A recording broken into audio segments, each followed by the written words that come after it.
The scream tore through the silence of the Winchester mansion, a raw, primal sound that clawed its way up from the attic, echoing off the pristine walls.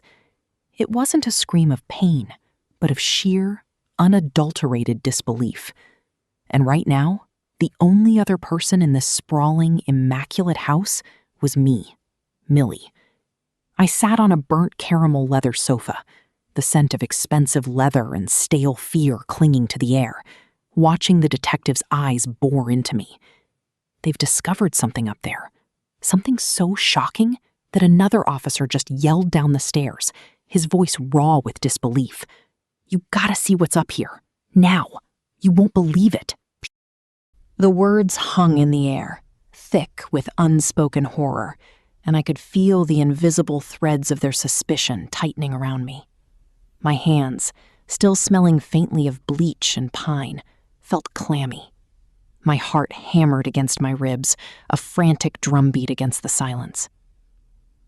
I was the housemaid, and they had found a body in the attic. The attic where I slept. The attic where I had seen the scratches on the door, the painted shut window, the lock on the outside. How did I get here? How did I, a woman desperate for a second chance, end up tangled in a web of secrets and murder? A prime suspect in a house that felt less like a home and more like a gilded cage. Welcome to Quiet Books, where dark thrillers, shocking twists, and unforgettable endings are broken down one story at a time. And this story, Freida McFadden's The Housemaid, starts with me, Millie, on the brink of being cuffed for a crime I may or may not have committed. But to understand how I ended up in this terrifying tableau, watching the police descend on the very sanctuary I had so desperately sought, we have to go back, way back. Back to when this sprawling, immaculate house, and the promises it held, seemed like the only answer to all my prayers. My life was a relentless descent into humiliation and despair. Evicted from my apartment, fired from my last waitressing job, and with a past I couldn't risk exposing, my only address was the cramped, cold back seat of my beat-up Nissan. The crushing weight of shame was a constant companion, a suffocating blanket that seemed to follow me everywhere. I was hungry, cold, and utterly alone. I needed a job, any job, to escape the crushing reality of my existence. So when I stumbled upon an online ad for a live-in housekeeper at an exorbitant salary, it felt like a desperate, impossible flicker of hope. I knew a woman like Nina Winchester, with her obvious wealth and impeccable taste, would never hire someone like me. But I had nothing left to lose. The interview was a masterclass in deception, a carefully constructed performance designed to make me appear utterly unthreatening, utterly forgettable.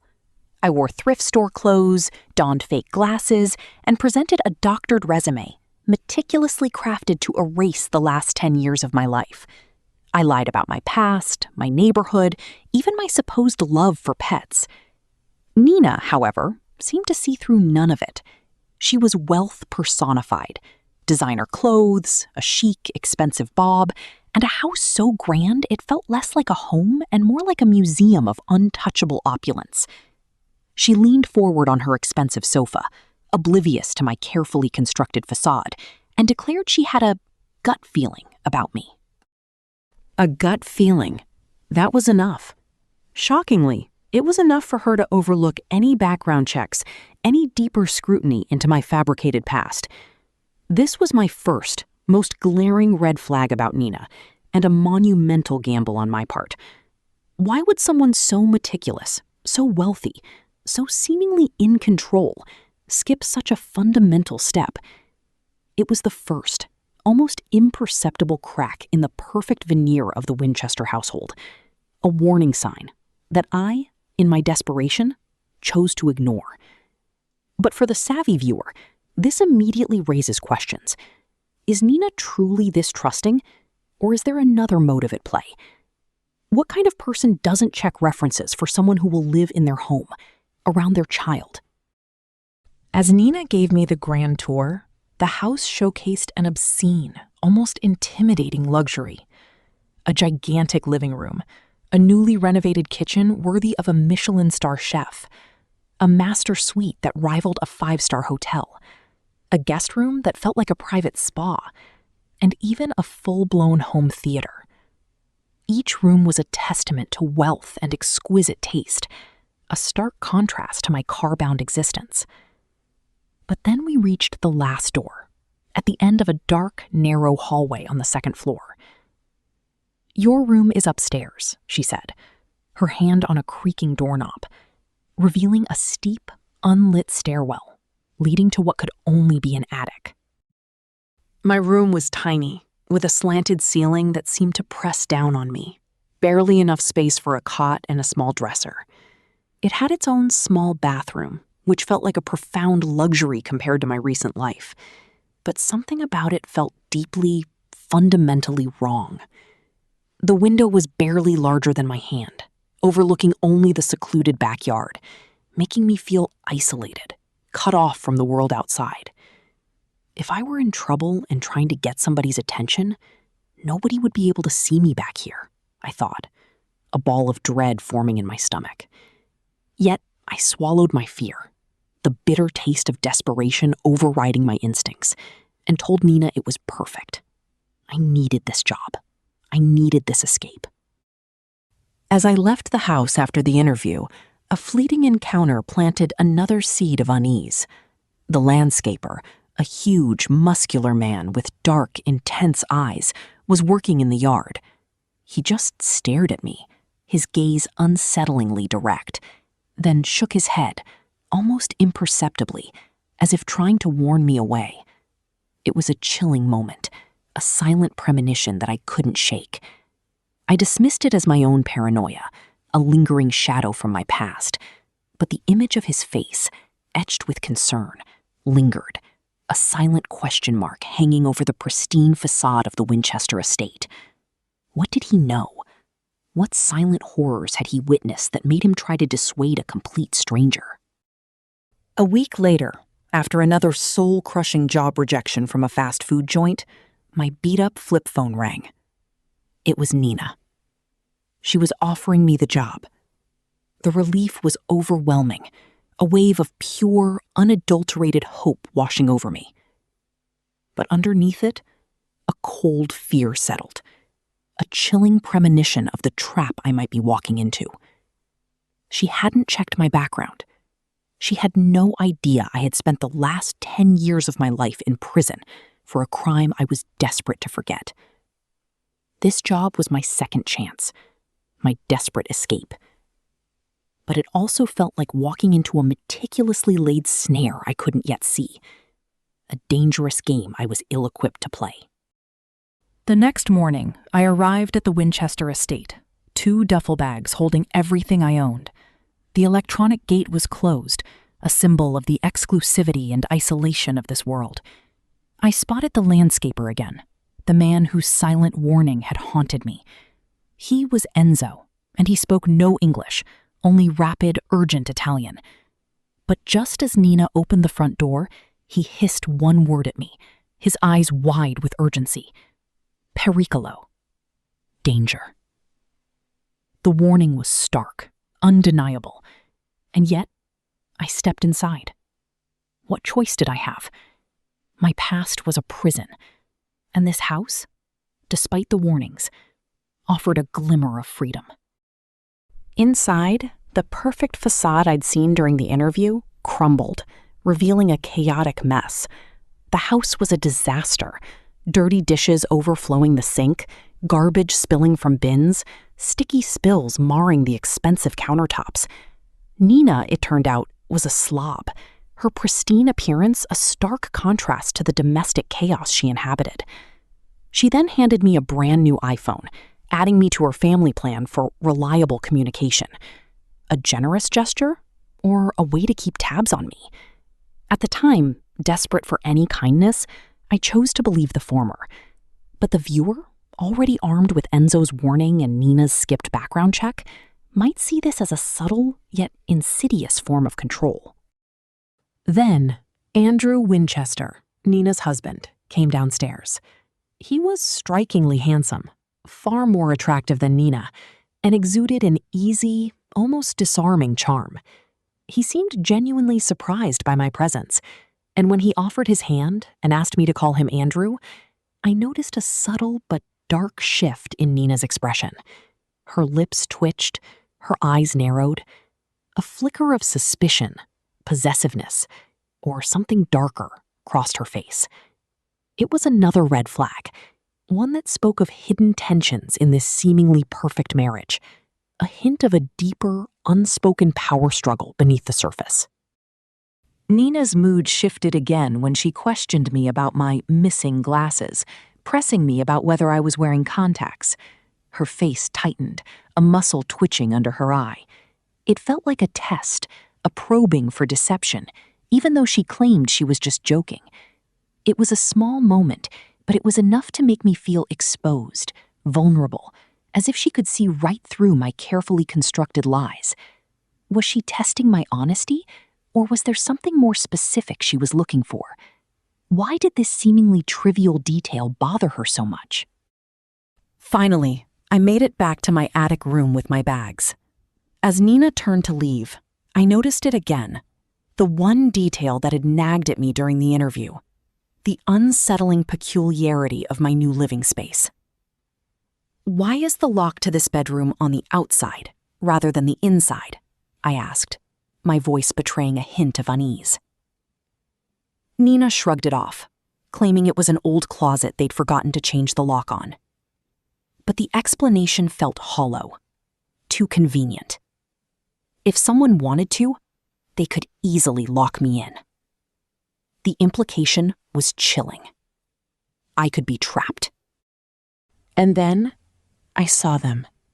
Scratches on the inside of the wooden door, long, thin lines at shoulder height, almost like someone had been scraping at the wood, trying desperately to get out. The tiny window was painted shut, offering no escape, no way to signal for help. The realization hit me like a physical blow. This wasn't just a quirky old room. It was a prison. And then I remembered Enzo's warning, his urgent, hushed, pericolo. I pulled out my new iPhone, typed "translate pericolo" into the browser, and waited for the answer. The screen lit up with a single, chilling word: danger. The pieces of the puzzle were starting to form a terrifying picture, a picture of a carefully laid trap, and I was already inside. My first day was a blur of scrubbing and cleaning Nina's epic mess. By afternoon, the kitchen was finally habitable, gleaming under the bright lights. That's when Cecilia, Nina's 9-year-old daughter, materialized out of nowhere. She looked like a creepy doll, her pale blue eyes boring into me, as if she could see right through my soul. She was evasive, annoying, and refused to go watch TV, preferring instead to just watch me, her gaze unsettlingly intense. It was unnerving, an immediate sense of being scrutinized, judged. Trying to be friendly, to bridge the awkward silence, I offered her a snack, peanut butter and banana crackers. Her eyes widened, her cheeks flushed bright pink, and a shrill shriek tore through the quiet kitchen. "I'm allergic to peanut butter," she cried, her voice laced with terror and accusation. "Peanut butter could kill me. Are you trying to kill me?" She then ran to Nina, screaming that I had tried to hurt her. Nina raced down the stairs, her face grim, her eyes like ice. "I told you about her allergies, Millie. This is unacceptable." But she hadn't. I was certain of it. And if Cecilia had a deadly peanut allergy, why was an open jar of peanut butter sitting right in their pantry, easily accessible? It was a glaring contradiction, a puzzle piece that simply didn't fit, a lie that felt too deliberate. I was caught in a manufactured crisis, my new job, my only escape, already on the line. And I had a chilling suspicion that Cecilia, this angelic-looking child, was far more dangerous, far more manipulative than she appeared. This was not a normal household. The Winchesters were playing a game, and I was quickly realizing I was an unwitting pawn. The peanut butter incident was a crucial clue, a clear indication that either Nina or Cecilia, or both, were actively trying to destabilize me, to test my reactions, to assert their control. It was a subtle yet effective act of psychological warfare, designed to keep me off balance and make me question my own memory. The relief of a real bed after weeks in her car was intoxicating, a forgotten luxury I savored. But that first night, the darkness of my attic room pressed in, and a jolt of primal panic ripped through me as I fumbled for the doorknob. It wouldn't turn. Locked. Trapped. My mind flashed back to the slam of a prison cell door, a nightmare I swore I'd never relive. My phone, a gift from Nina, had no signal. And then my fingers brushed against faint, desperate scratch marks carved into the wood around the knob. This wasn't just a sticky door. This room had imprisoned someone before me. The door eventually gave way, simply stuck. But the image of those scratches and the icy dread they brought clung to me. This wasn't just a job. It was a cage, a chilling echo of my past, threatening to consume my future. My first day had already set a tone of unsettling unpredictability. Nina, with her impeccable white outfits and icy blue eyes, had chastised me for almost feeding Cecilia peanut butter, a severe allergy Nina hadn't mentioned. Yet, bizarrely, she refused to let me throw the jar away, insisting they might need it. This refusal, coupled with the open jar in the pantry, was a glaring inconsistency. If the allergy was so severe, why keep the deadly allergen in the house? It was a clue, hinting at a deeper manipulation, a deliberate act of gaslighting designed to make me doubt my own sanity. Then, just hours later, Nina acted as if we'd discussed dinner plans that never happened, leaving me scrambling. It was a pattern that would quickly define my new boss: unpredictable demands, veiled accusations, and a strange, almost performative control. I found myself constantly on edge, trying to decipher Nina's shifting moods, feeling like I was walking through a minefield, each step uncertain. When Andrew Winchester returned home, he was everything Nina wasn't: charming, handsome, and openly appreciative of my cooking. He seemed to genuinely care, a beacon of normalcy in the chaos, a stark contrast to Nina's erratic behavior. But a closer look at family photos revealed a stark contrast that I, in my nascent hope, didn't fully grasp. Nina, once casually dressed and noticeably thinner, was now almost unrecognizable from her past self, while Andrew remained exactly the same, seemingly untouched by time or hardship. The change in Nina was undeniable, a physical manifestation of a deeper shift, a clue to a past trauma or manipulation. And though Andrew seemed oblivious, Nina's eyes would darken with possessiveness whenever he complimented me. She quickly shut down Andrew's polite offer for me to join them for dinner, establishing a clear hierarchy. I was the help, nothing more, a boundary Nina vigilantly enforced. The next morning, the Winchesters' meticulously clean home was a war zone. I found Nina in a full-blown meltdown, systematically destroying the kitchen, smashing dishes and tossing food from the fridge, all because she couldn't find her PTA notes.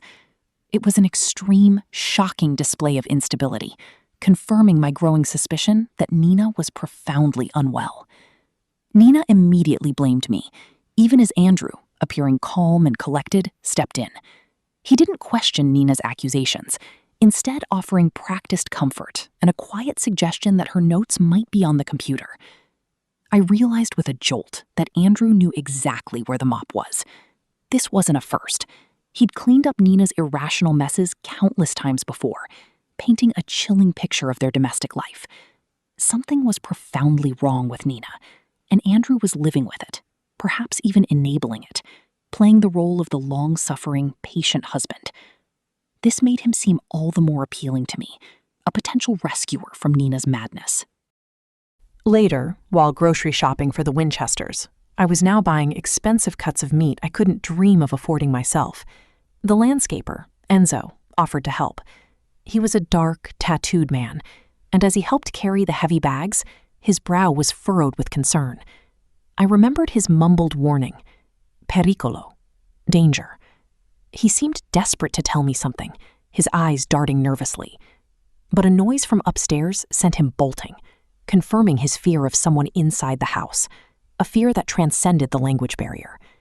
His terror was palpable, a silent alarm bell that I, still caught in the immediate struggle of my new job, struggled to fully process. Nina, of course, appeared, draped in another pristine white ensemble, her gaze like ice. Her first words were a sharp reprimand about me inviting strangers into their home, her eyes darkening when she heard it was Enzo. The incident escalated when Nina caught me in a small lie about my glasses, a white lie I had told during my interview to appear more professional. Nina's icy blue eyes fixed on me, delivering a chilling warning.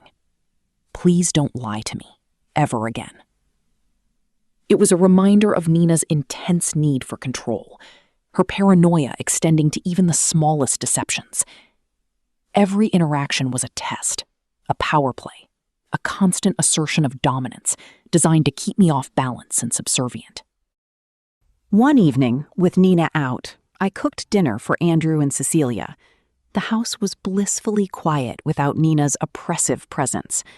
Cecilia, however, was another challenge, a spoiled brat who refused to eat the steak I had prepared, demanding her father make dinosaur chicken nuggets. Andrew, ever the enabler, performed an elaborate ritualistic tutorial.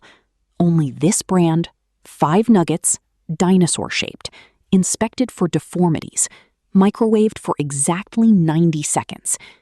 It was an almost obsessive routine, a strange glimpse into the rigid rules governing their lives, a glimpse that should have alerted me to Andrew's own controlling tendencies, rather than just Nina's. Andrew again asked me to join them, but I declined, knowing Nina wouldn't approve. Andrew simply nodded, confirming my intuition. He understood the unspoken rules of Nina's domain, a domain he seemed to navigate with practiced ease. A week passed in a blur of Nina's wildly unpredictable moods. One moment, she was gushing with appreciation. The next, she was berating me for a task never assigned. Cecilia remained a brat, a miniature version of Nina's manipulative tendencies. And Andrew, though kind, was rarely around, often retreating from the domestic chaos.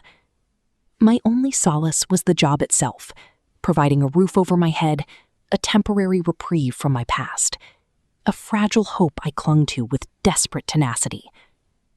I was trying to ignore the mounting evidence that this house, far from being a sanctuary, was a gilded cage, its bars woven from manipulation and psychological torment. Then Nina offered me a bag of her 2 small dresses. The gesture seemed generous, but I noticed the dresses were size 6 or 8, while Nina was clearly much larger now.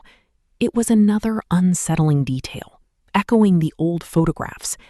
Was Nina delusional about her size, or were these clothes from a distant past, a time before her supposed mental decline? This discrepancy was a significant clue, hinting at a past that Nina was either unwilling or unable to confront, or perhaps a past she wasn't truly a part of. Nina also mentioned she and Andrew were trying for a baby, seeing a specialist. Before I could process that, Nina produced a key for my attic room. A key for a room with a window painted permanently shut, a detail Nina dismissed as unimportant. The locked door scare, the old clothes, the sealed window, each piece added to a growing unease. The attic, my supposed sanctuary, felt more and more like a carefully prepared trap, each detail a deliberate act of control and confinement. The next day, Nina called frantically, ordering me to pick up Cecilia from Winter Academy. But Nina had given me the wrong school name. After a frantic search and a desperate call to Nina that went straight to voicemail, I found the correct school, the Windsor Academy. There, I encountered 2 gossiping PTA mothers who recognized me as the new maid. They confirmed my unspoken fears, solidifying the idea that Nina was truly unstable. Nina is just a bit high-strung, the brunette said, rolling her eyes. Nina is nuts, the redhead added, with a knowing look. Literally. Before I could press for more, Cecilia emerged, refusing to go with me, claiming another mother was picking her up. Nina, when called by the other mother, shamelessly gaslit me, claiming I had gotten it mixed up. The confirmation from an outside source made my blood run cold. Nina was crazy. Literally. It wasn't just in my head. Others saw it too.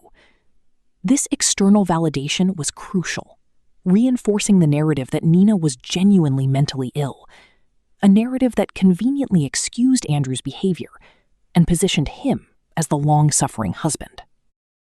Driven by a mix of fear and morbid curiosity, I found myself staring at the Winchester's master bathroom, a chaotic mess of discarded towels and makeup.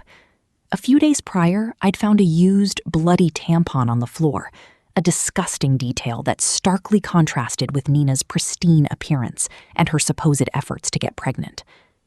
Hesitantly, I opened their medicine cabinet. It was overflowing with prescriptions. One bottle caught my eye. Haloperidol. A voice in the hallway startled me, and I slammed the cabinet shut, my heart pounding. Nina appeared, squinting suspiciously, but her attention shifted to my cleaning products. She demanded organic, then accused me of not cleaning thoroughly when unsupervised. It was pure paranoia, another symptom of her perceived illness. Later, I looked up the drug. Haloperidol, an antipsychotic for schizophrenia, bipolar disorder, delirium, agitation, and acute psychosis. Nina was severely ill. This wasn't just eccentricity. It was something dark and dangerous. It explained everything. Or so I thought, cementing the red herring of Nina's mental illness as the central problem in the house. I tried to make sense of the chaos, to find a pattern in Nina Winchester's erratic behavior. The gardener, Enzo, seemed like the only steady presence, so I approached him, offering water, hoping for a clue. I asked if he'd worked for the Winchesters long, then cautiously, if he liked Nina. Enzo's face, initially open, hardened. He took a long drink, handed back the glass, and returned to his digging without a word. His silence spoke volumes, confirming my unease. Enzo wasn't just quiet. He was scared, a fear that seemed to stem directly from Nina, further solidifying the narrative of Nina as the dangerous one. Why was he so afraid? What had he seen? 3 weeks into my new life, I had my first parole meeting. My officer, Pam, was kind, but I had lied about losing my waitressing job and living in my car. This job at the Winchesters was my last chance, my desperate bid for a normal life. Pam encouraged me to make friends, to find someone who treated me right. A dangerous image flashed in my mind. Andrew Winchester, handsome, kind, seemingly a victim just like me. I pushed it away. I couldn't afford distractions, especially not one that could send me straight back to prison. My focus had to be on keeping my nose clean, no matter how unsettling Nina became. But the seed of attraction, of longing for Andrew's perceived kindness, had already been planted.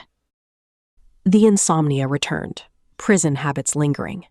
One night, after Nina and Andrew had retired to their strict schedule, I crept downstairs to watch TV, seeking solace in the quiet. The living room was blissfully quiet until Andrew appeared, wide awake, dressed only in an undershirt and boxers. My heart pounded, a mix of fear and forbidden attraction. But Andrew was disarmingly casual, grabbing water from the sink.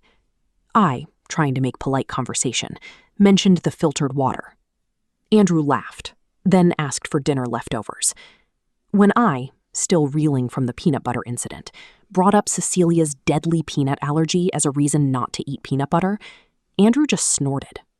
"No, she's not," he said, his voice laced with amusement, a casual dismissal that sent a jolt through me.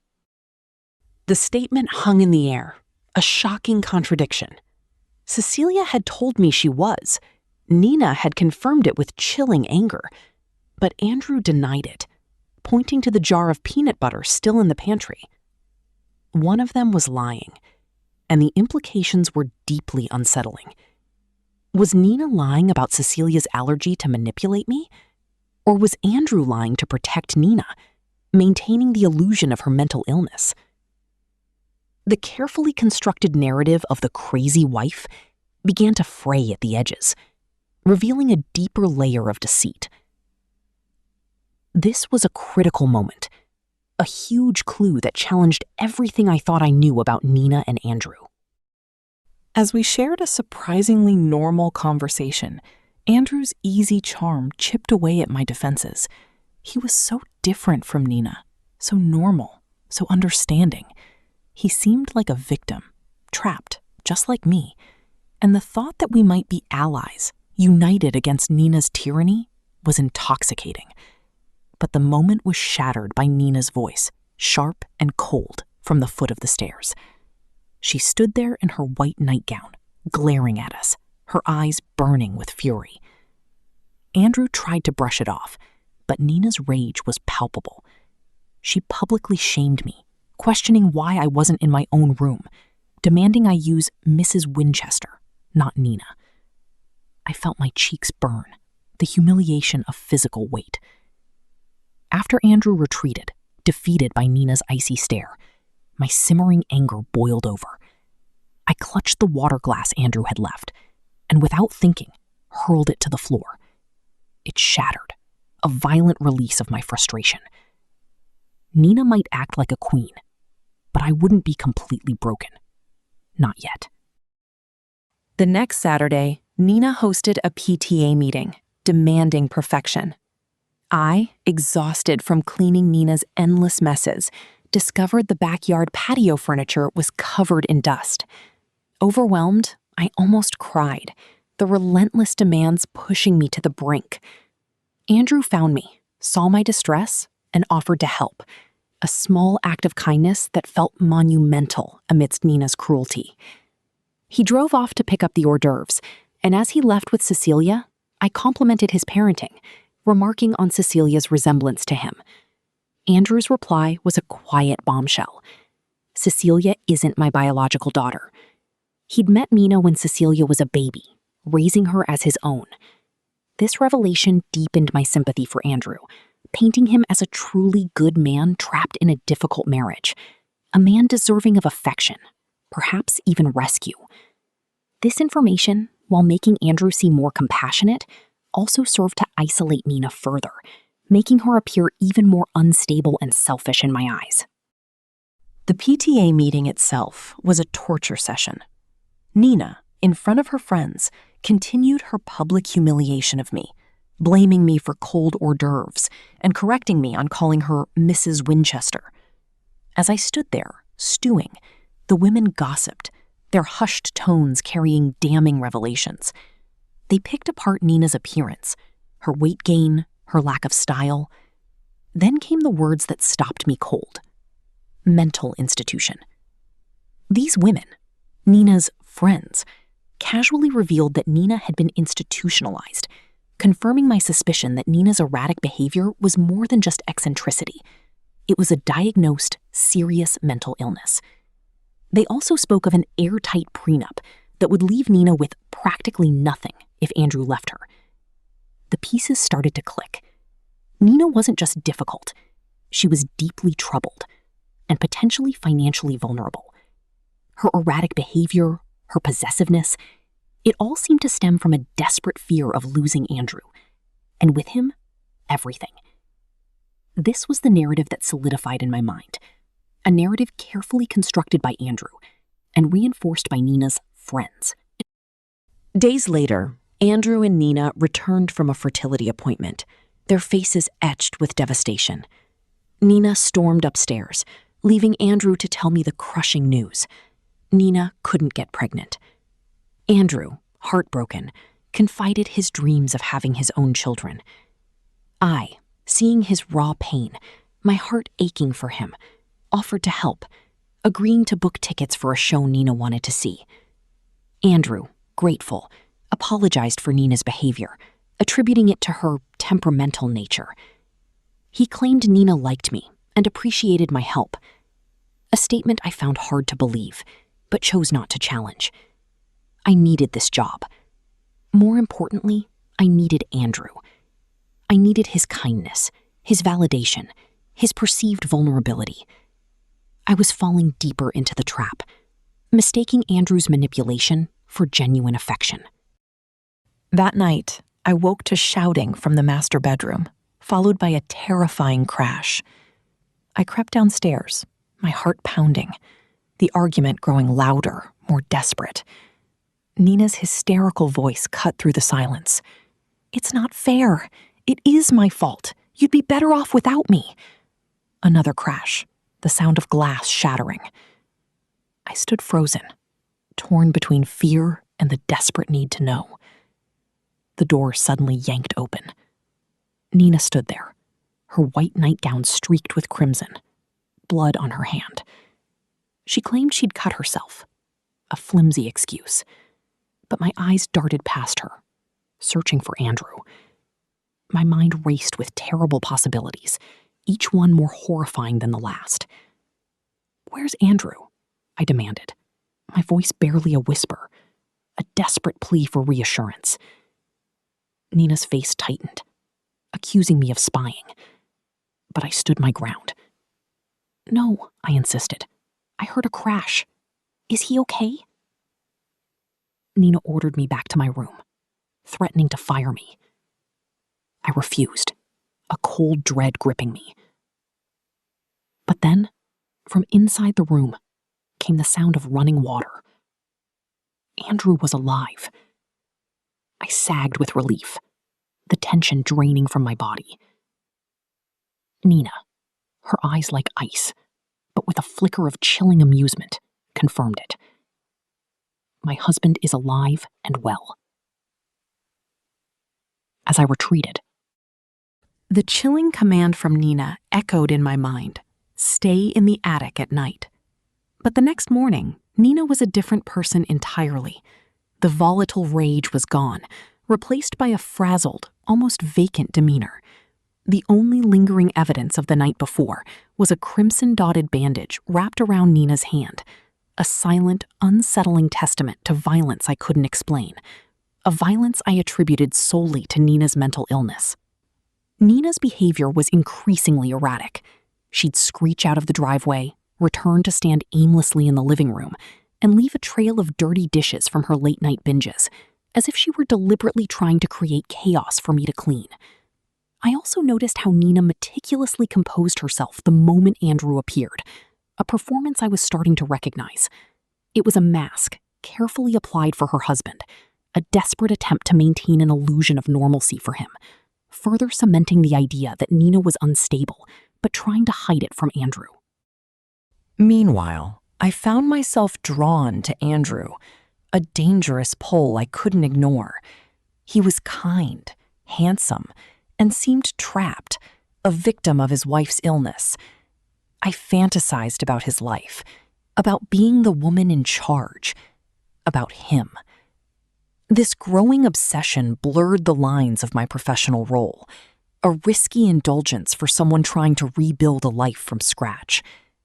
I was falling, fast and hard, for the man who seemed to be my only ally, my only hope of escape from my own lonely existence. My vulnerability made me ripe for manipulation, and Andrew, the master manipulator, knew it. Then came a stark, undeniable warning, a moment that should have pierced through my infatuation, but didn't. Enzo, the gardener, brought a heavy package inside.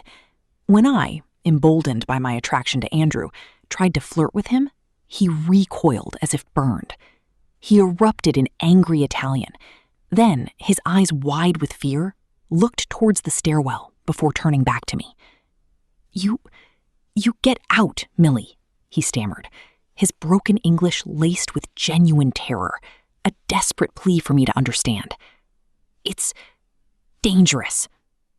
He fled, leaving me to grapple with his cryptic message, a message I tried to dismiss as a consequence of my failed flirtation. But the fear in his eyes was too real to ignore completely. What was Enzo so afraid of? And why did he warn me so urgently, so personally?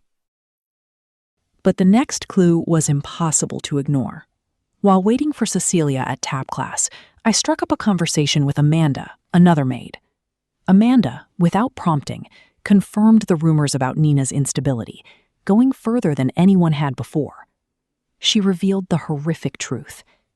Nina had tried to drown Cecilia in the bathtub as a baby, then attempted suicide with pills. Andrew had saved them both. The story sent a cold dread through me. This wasn't just emotional problems. This was a capacity for chilling violence. Enzo's warning suddenly took on a terrifying new meaning. Nina wasn't just crazy. She was dangerous, a threat to everyone around her, and particularly to Cecilia. This story, while horrifying, also served Andrew's narrative perfectly, painting him as the hero and Nina as the villain. Later that day, Andrew opened the package Enzo had carried in. It was from his mother, filled with baby clothes, rattles, and tiny onesies. His face went white. Nina had been telling everyone they were expecting, but Andrew revealed the heartbreaking truth. Nina was older, and after issues early in their marriage, they hadn't felt comfortable trying for a baby. Now, they couldn't. In a moment of raw vulnerability, he slipped, saying, "I loved her," before quickly correcting himself. He meant the old Nina, the one before the mental illness, the one he clearly mourned. As I offered comfort, our hands met, a spark of undeniable connection passing between us. Andrew, clearly rattled, quickly pulled away, but not before a long, lingering look confirmed the mutual, forbidden attraction. The unspoken desire was now undeniable, a dangerous, thrilling current pulling us closer. I spent the next week avoiding Andrew, trying to squash the intense feelings blooming within me, knowing the danger they posed to my fragile new life. But the universe, or perhaps Andrew himself, seemed determined to push us together. Nina, seemingly confused, insisted I had booked the Broadway tickets for the wrong date, screaming that she had to take Cecilia to camp this Sunday. She threatened to deduct the hefty cost from my paycheck.